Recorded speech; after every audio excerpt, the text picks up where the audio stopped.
মাত্র একটা আলু দিয়েই আমি এই মজাদার নাস্তাটি তৈরি করেছি।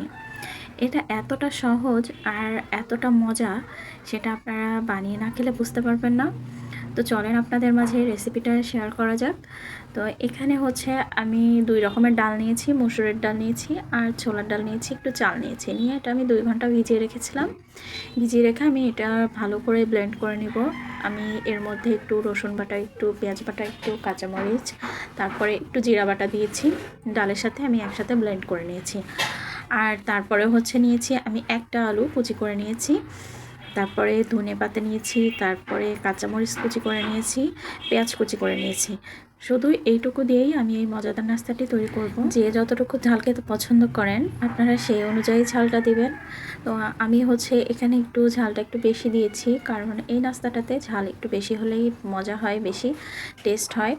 তো আপনারা যদি ঝাল খেতে না পারেন সেক্ষেত্রে ঝালটা কম দিবেন। তো আমি সব কিছু দিয়ে আমি ভালো করে মাখিয়ে নিচ্ছি আলতো হাতে। আর এই নাস্তাটায় কিন্তু বেশি কিছু লাগে না, একদমই অল্প উপকরণ দিয়ে মাত্র একটা আলু দিয়েই আপনি খুবই মজাদার একটা নাস্তা তৈরি করতে পারবেন। আর বিশেষ করে হচ্ছে যারা আলুটা খেতে পছন্দ করেন, ফ্রেঞ্চ ফ্রাই টাইপের খাবার খেতে পছন্দ করেন, তারা আসলে এই নাস্তাটা খুবই পছন্দ করবে। আর ছোট ছোট বাচ্চারা তো ফ্রেঞ্চ ফ্রাই খেতে পছন্দ করে, তো আপনি এইভাবে করে বাসায় বানিয়ে দিতে পারেন বাচ্চাদের, তারা অনেক খুশি হয়ে যাবে। আর এটা যেমন মুচমুচা হয় তেমনই খেতে টেস্ট হয়। আর এটা আমি হচ্ছে একদমই অল্প অল্প করে নিয়ে সামান্য তেলে আমি ভেজে নিয়েছি।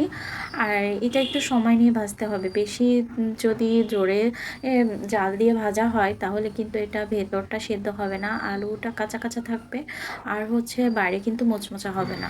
দেখুন একটা আলু দিয়ে বানিয়েছি কতখানি হয়েছে।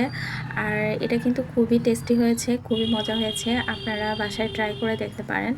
আর বাসায় ট্রাই করলে অবশ্যই আমাকে জানাবেন যে কেমন হয়েছে। খুবই অল্প খরচে আমি রেসিপিটা তৈরি করেছি।